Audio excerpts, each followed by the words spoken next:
Good morning, everybody. It's really wonderful to be here. I know Asha and I are excited to be here to share with you many things. A lot of it has to do with the coaching cycle data, but I think Asha and I more importantly think that it has to do with that moving forward with what evidence we found in that coaching cycle reports and helping us all to work more to support teachers through really intensive coaching cycles. And that really goes along with what Michelle said earlier today about some shifts that people thought were going to be most challenging for them this year. The first one was to support teachers to use student data intentionally. Certainly our first speaker today talked a lot about that, and we're going to talk about it too, about using student data intentionally, and also to support teachers with feedback, modeling, coaching cycles, and co-teaching. So hopefully those 2 out of the 5 shifts that Michelle talked about earlier, we will address today as well. We want to give you a little roadmap of the activities that we're going to be doing today. First, I'm going to make some connections to the August Institute. It's always good to make connections between what you heard a couple of months ago and what you're going to hear today. Asha's going to go through some of the data from the coaching cycle reports that you submitted. You're going to have a very tasty lunch. And then we're going to talk about teacher practice cycles and expectations related to them, and about how we can strengthen our student learning cycles. And finally, at the end of the day, you're going to really focus in on intentional planning for your own cycles. I think one of the burning questions we always have as coaches is, with whom should coaches work? Who should I work with? And when Steve Seward was talking in August, he talked about shifts, and that he was thinking there was a shift that coaches are moving away from being required to work with teachers, or by deciding which teachers with whom to work by those teachers who volunteer to work with them. And he was hoping that the shift is moving to where coaches and administrators are engaging all teachers in coaching cycles and coaching conversations with intention. And I think what happens in this case, if we look at some research that David Hunt and I did with all 56 ISDs in 2023 and 24, what we found was that very few ISDs are requiring their teachers to work with coaches, but there are many ISDs who are still at that volunteer level, which is very typical when coaching is new to a program and teachers are asked to volunteer to work with the coach. But as coaching becomes more ingrained in ISDs and in schools, it tends to focus more on school-wide initiatives. So coaches work with teachers related to a school-wide goal. So I think we're moving from only required or volunteer into working with more teachers. I think when many of us see that word, all teachers in coaching cycles, we kind of get a little in our throat and think, how can I do this? This has always been a problem, especially for those of us who work in a building with 20, 25 teachers, or work across buildings. How am I going to be able to work with all of the teachers? And I just wanted to remind us of some of the work we've done before around multi-faceted approach to coaching. And remembering that you can work with all teachers, not necessarily in coaching cycles.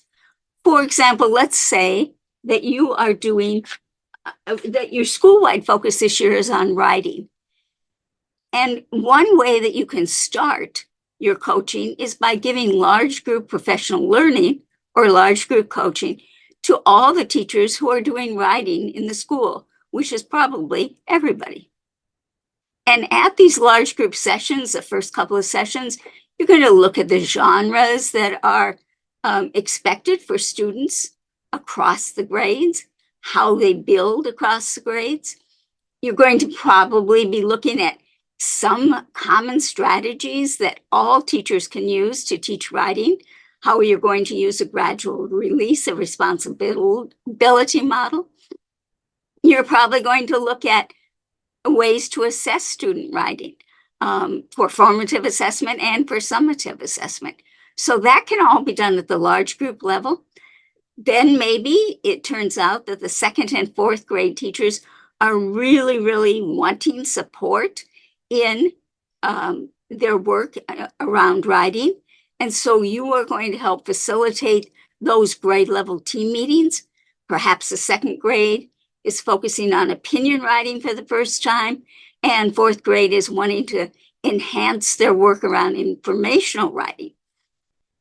So you are going to help facilitate those teams. Typically, you look at the standards for the grade level. You and the teachers work together to plan lessons that you implement and that you come back to the team meetings to debrief. So you're hitting a lot of teachers with that grade level coaching and giving them really good coaching as they're working across a long period of time. But you can also then get to individual coaching. Perhaps there are 4 second grade teachers. Maybe you're going to set up coaching cycles with 2 of them, and maybe with 2 of the fourth grade teachers, so that you have ongoing coaching cycles with people with whom you are also doing grade level teamwork.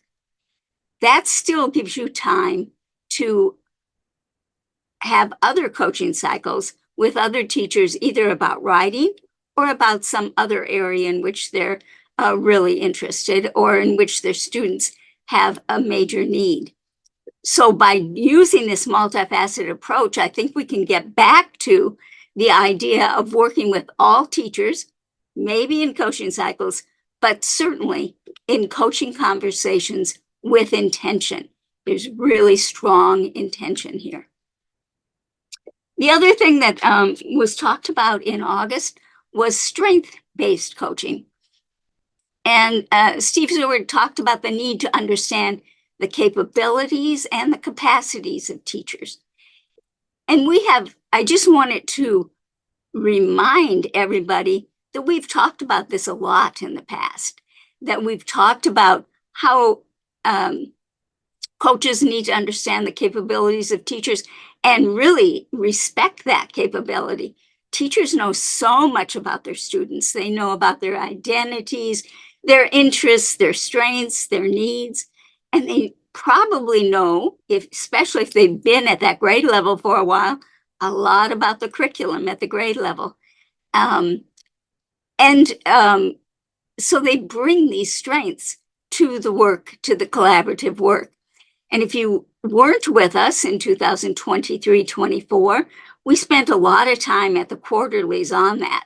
So if you wanted to, you could go back and view the videos from the October quarterly in 2023, where Dr. Cooperstein talked about strength-based coaching. And then in December, we talked a lot about teacher assets and student assets and what they bring to the coaching. So we're always thinking about strength-based coaching. When Steve Seward was talking about the capacities of teachers, I think that he talked about realizing that teachers might have a capacity for coaching at this time, but not at another time, or vice versa.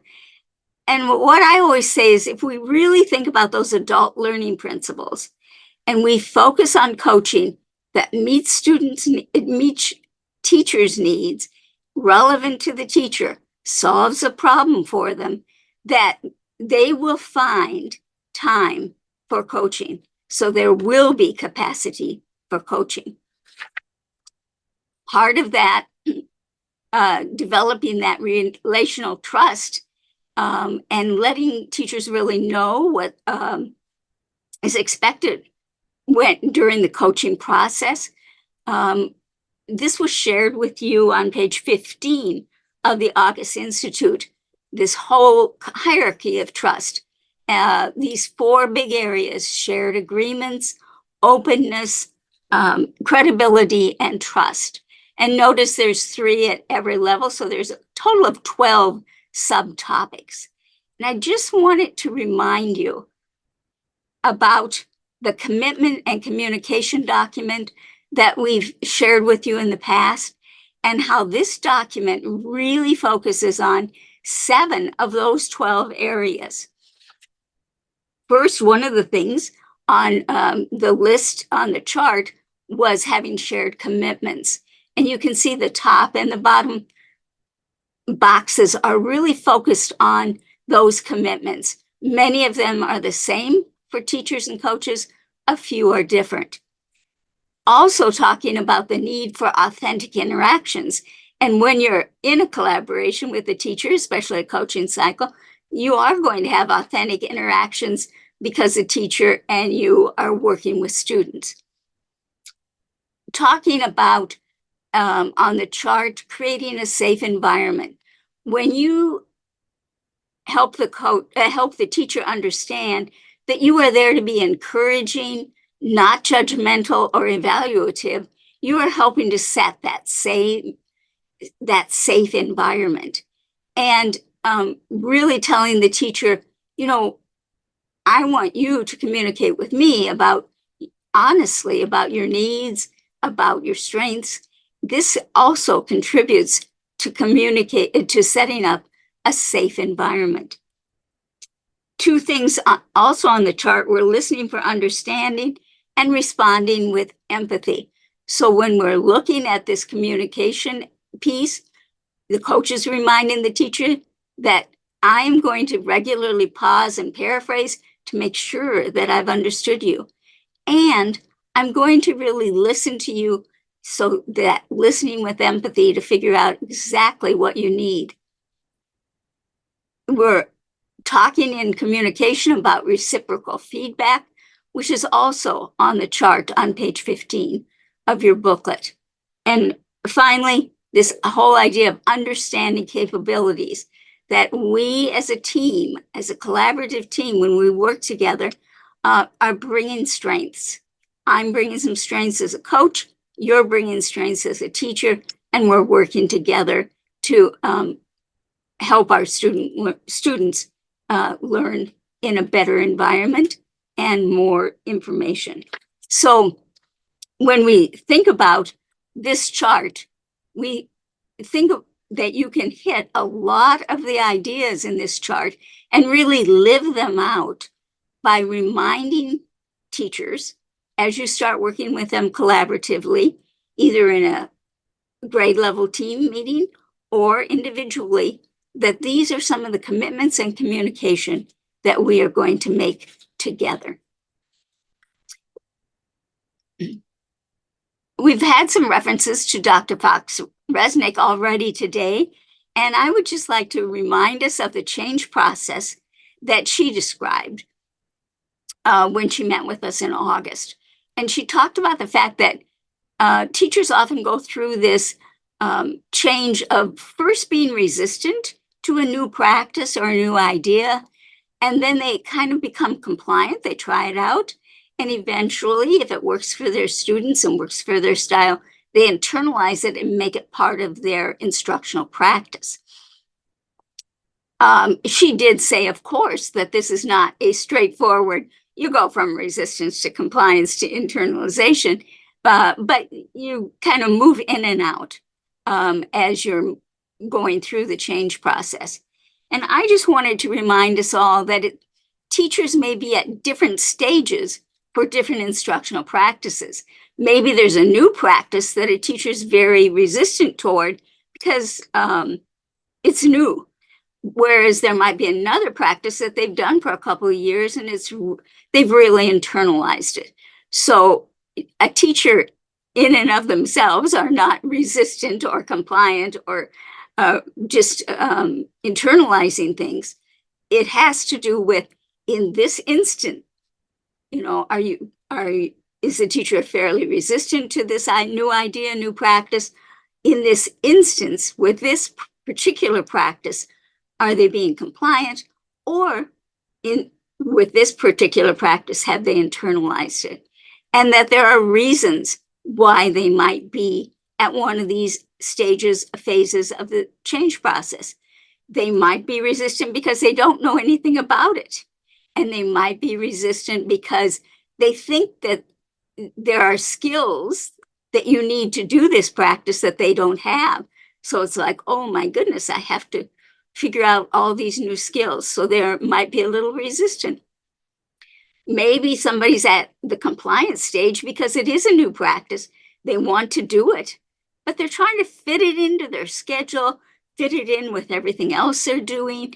They're trying to think, is this really working for my students? These are ways that you as a coach can really help them fit it into their schedule and help them do some of that formative assessment to help them understand whether this practice is working with their students. And when they're at the internalization stage, they know it's working, but they still are looking for ways to strengthen it. And what are my colleagues doing, or how can I help my colleagues understand this practice a little bit more? So I know Dr. Fox-Resnick is coming back, I think in February. She said she was going to talk more about this change process. So as you're moving to work with your teachers, just remember, especially to consider the reasons why a teacher might be at a certain stage and what you as a coach can do. Can you give them more information? Can you help them set their schedule? Can you use them as a model? I'm going to go ahead and move on into some of the results of our coaching cycle data reports.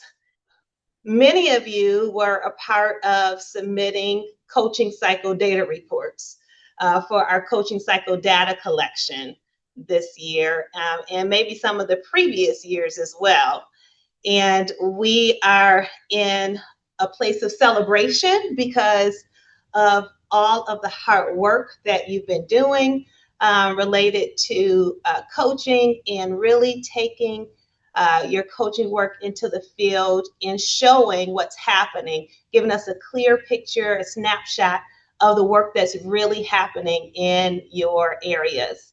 So as we move forward, I want you to, there should have been some handouts. There was a 3-2-1 reflection sheet, and I want you to have that handy nearby. And as you listen to some of the data that I share with you and examples in the next few slides, I want you to take a moment to jot your thoughts right on that sheet. Think about 3 things. What are 3 important ideas that stand out to you about the statewide coaching cycle data? Because you're going to hear a little bit about the overall, or you also have a draft of that executive summary report that Susan so beautifully put together for us. So I want you to be thinking about the 3 most important things that stand out to you. What are 2 connections that you're seeing to your own coaching work, or what's happening in your context or in your area? And finally, what's 1 question or clarification you'd like to raise as we go on? And we have our great regional leads that are there in your area that can take some of your additional burning questions. We may not be able to hear all your questions, but if you have a special spot in your room to collect or write your questions on the sticky, I see Region 9, I'm in Region 9, but I see Region 9 saying, yeah, we got a spot. So we want to collect some of those questions that we may not be able to get to by unmuting and hearing from you in your region. Okay, so have that handy, and also have that executive summary handy. I just want to remind us about one thing that Steve Seward said back in August. He said, coaching cycles give you the biggest bang for your buck. And that statement really captures what we've seen across the state. When a coach and teacher engage in focused, intensive collaboration with those core coaching activities, co-planning, modeling, observing, and providing feedback, the impact on both teacher practice as well as student learning multiplies. And so that idea also connects us back to Tanya's research. We didn't get a chance to actually talk a little bit about the connections back to Tanya's EPIC research study. And the slides will be linked in. That was the portion that Susan was going to lead us through right before my portion. But Tanya's research shows that powerful, intentional, high intensity coaching really matters. So while we don't have a study that links to coaching cycles directly, to M-STEP results, the data we've been collecting over the past years really allows us to see some meaningful trends. Starting in 2021 and 2022 and continuing through last year, we built a strong foundation of evidence that coaching is really moving practice forward. So yes, it gives the biggest bang for our buck. And many of you are familiar with Guskey's level of evaluation. Susan was going to talk a little bit about Guskey's 5 levels of evaluation in connection to the EPIC study. But I just want to name the connections to our coaching cycle study. When we analyze coaching cycles, we're able to capture evidence at 4 of Guskey's 5 levels. So for the teacher practice cycles, it really helps us to see in action participants learning. What are our participants learning through during this professional learning time or through these coaching cycle times? And the use of new knowledge and skills for teacher practice. So the teacher is normally gaining something new, some new insights around those essential instructional practices. In terms of student learning cycle, it provides us with data, of course, around student learning outcomes.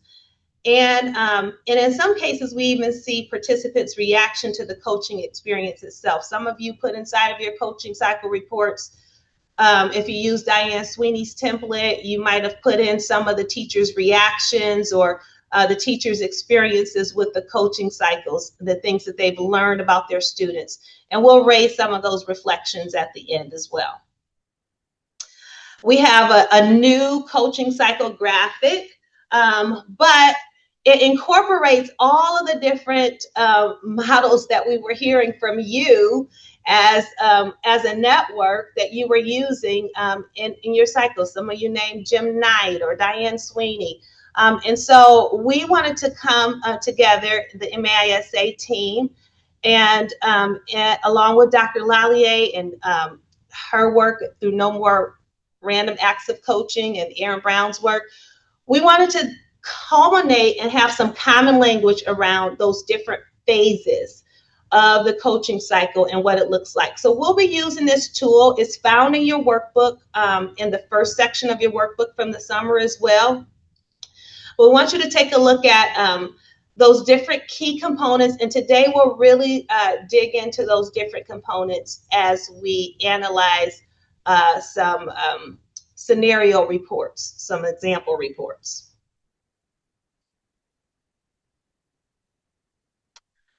Now let's talk about what we've actually been seeing. So many of you participated in that coaching cycle data collection project last year. Our goal for 2024-2025 was to receive at least one coaching cycle report from each ISD in Michigan, and there's 56 ISDs. And as Susan mentioned, many ISDs had each coach submit a coaching cycle data report. And that's providing so much more insight for us. So what's the outcome? We received reports from 49 out of those 56 ISDs. That's 88% statewide coverage of different types of coaching, giving us an opportunity to take a glimpse of the coaching work that's really happening in your area. The year before, we might have had about 14 out of 56 ISDs submit. So we were happy to see that this year. Altogether, there were 440 reports submitted, a major increase. And of those 440 reports, 407 of them met all the required components of a coaching cycle, of a full coaching cycle, meaning the data were complete and usable for analysis. So that's why we thought today would be really important to walk through those required components, because we want to make sure that if you submit something, we're able to include it in our executive summary. And so here's a breakdown of those 407 cycles. 109 focused on teacher practice only, 238 focused on student learning only, and 60 included both teacher practice and student learning goals. So that's an incredible amount of evidence about what's happening in classrooms across Michigan. Wave if you were one of those ones that submitted a report and worked hard on it. I don't see too many people waving. You guys hear me? Okay, good. Just making sure I'm not frozen. Okay. Compared to the previous year, we had about 94 reports submitted, and maybe 79 of those reports met all of the requirements. Okay. So let's take a look at teacher practice, the coaching cycles that were submitted on teacher practice. When we look more closely at the teacher practice cycles, the themes were pretty clear. Coaches and teachers worked on implementing new curricular resources and strengthening instruction around the essential components in literacy. So those key areas like phonological awareness, phonics, fluency, vocabulary, comprehension, and writing. We also saw several cycles on student engagement and classroom management. So many of you recognize that effective instruction and positive learning environments really do go hand in hand. So we understand that that has been the focus of some of the teacher practice cycles as well. As I share these patterns, think about where your coaching work actually fits. Which of these areas have you spent most of your time in so far this fall? Maybe it is student engagement or classroom management to get things going. What are we seeing in terms of impact on teacher practice? In 2024-2025, 81% of teachers met all expectations, and another 16% partially met expectations. So that's 97% meeting or partially meeting their goals. The previous year, we've had probably about 91%. So you can see a steady improvement of teachers meeting their goals and expectations that they set. It tells us a number of things. One, that coaches are trying to be intentional about follow through and documenting their outcomes. However, we are noticing that many expectations might have been pretty general and often measured through the coach's observation or the teacher's reflection. So as we keep improving our reports, we want to think about how to make those expectations more specific and measurable, and make sure we have some explicit goals, which, by the way, Susan is going to talk about this afternoon. In terms of coaching time with teacher practice, we can see the investment in time. We know that one of our values is to honor the time of the teachers that we work with through those commitments that we've made.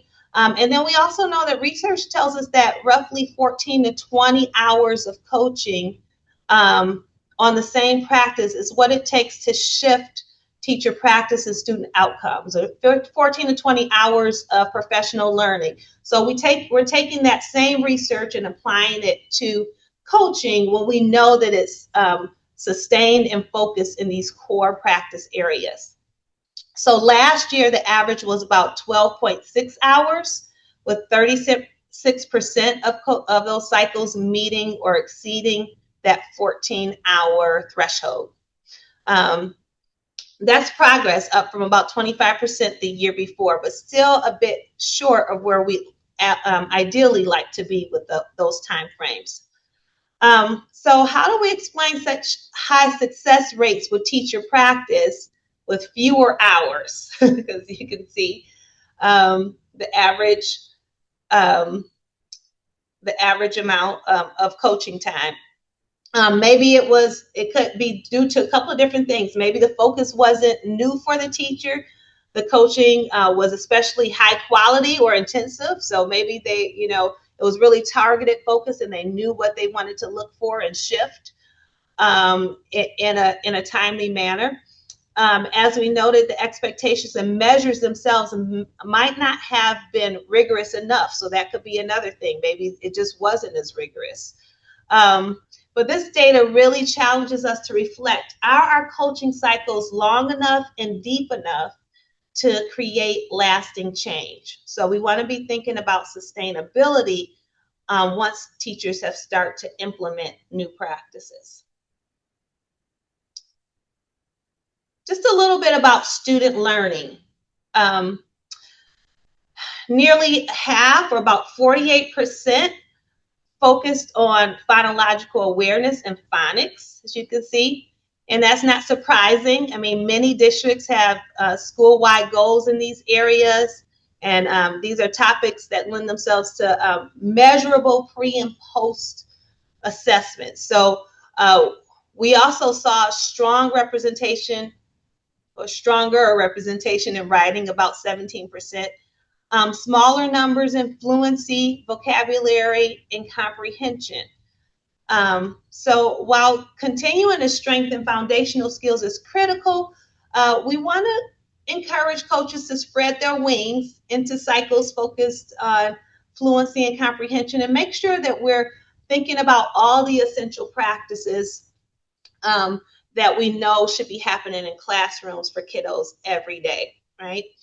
So it would be great to be able to see more, but we know there might be targeted focus areas, especially as structured literacy practices deepen across K-5. So maybe jot a quick note on your 3-2-1 sheet. Which of these areas might be your next stretch focus? Looking at student results, the percentage of students who met expectations ranged from 0 to 100%, with an average of 67.5% meeting expectations and a median of 70%. So that's slightly lower than last year's average of 71%, but consider the context. We analyzed more than 400 reports this year. And this year, we are focused on making sure we have common language around those coaching cycles, more clarity. Some of you got a chance to engage in our coaching cycle pathway last year, but many of you, this may have been new to. This format may have been new to. So we want you to consider that context. So nearly 5 times as many reports as before, and sometimes when data collection scales up, the variation rather increases, and averages can dip a little bit. So we want to keep that in mind and think about strategically, what we're submitting, and making sure that we have those. If we have multiple coaching cycles, that we are, beginning to keep these records and reports of our coaching cycles on a more routine basis, if I should say. A little bit more about student learning and coaching time. In the cycles focused on student learning, coaches averaged about 14.4 hours of coaching, nearly identical to the previous year, which was like 14.6. And so roughly 42% of those cycles met that 14-hour threshold. That tells us that overall, the time commitment for student learning cycles is slightly higher than for teacher practice cycles. And we can continue to study how those hours connect to student growth. The more reports that we receive that are targeted with all of the components of the coaching cycle. Almost 1/5 of those reports, 17.7%, did not include coaching hours at all. So when you include your coaching cycle hours, it really helps us to get a clear picture of the work that's happening and the time that you're spending in those coaching cycles. So a quick check-in as you think about your own coaching logs, where does your average fall? Closer to 10 hours, 14 hours, 20 hours? Feel free to jot a number somewhere in your reflection sheet, and we'll come back to that at the end. It's always great to lift our the voice of teachers and the work that they're doing with you. We have a couple of different teacher reflections that you all submitted directly from your coaching cycle reports that we thought would be great to highlight. One teacher said, the coach was able to support me during my DRI small group instruction. I have 21 students and 17 of my students have moved into dictated sentences. She has supported me in creating slides, rotations for my small group instruction. Therefore, my students benefit from a structured literacy routine that has helped me maintain focus on my DRI small group instruction. And my students are now independent learners during my literacy block. So this is a beautiful example of collaboration resulting in both teacher confidence and student productivity. And the teacher is seeing real-time transfer of skills, and that's powerful. It's exactly what intentional coaching is all about. Here is second grade. So second grade teachers shared, it made me feel better as a teacher to see light bulbs go on around writing. I felt more secure and excited about teaching writing myself. Another one, the data was very clear. Everything improved. Instead of dreading it, students were asking to write and were excited about writing. As a result of the coaching cycle, I have been very intentional with understanding and identifying the goal and outcome that I want students to come away with in regard to the curriculum. So when teachers, experience that kind of clarity and joy, students feel it too. There's a ripple effect of high quality coaching. Teachers become more intentional, and the intentionality translates directly into engagement and growth. So I'm going to move us along. There were a couple more reflections, but as we conclude this section and move back to processing the 3-2-1 reflection sheet, I just wanted to highlight a few recommendations. And first, we want to think about continuing to gather that coaching cycle data from across the state so that we keep a comprehensive view of impact. We know that your ISD may not have required. We may be moving more closely to everyone submitting that report, but we want you to be not just having better coaching cycle reports, but we want you to be having better coaching cycles and knowing that things are actually happening and shift is happening with instruction and students are growing and learning.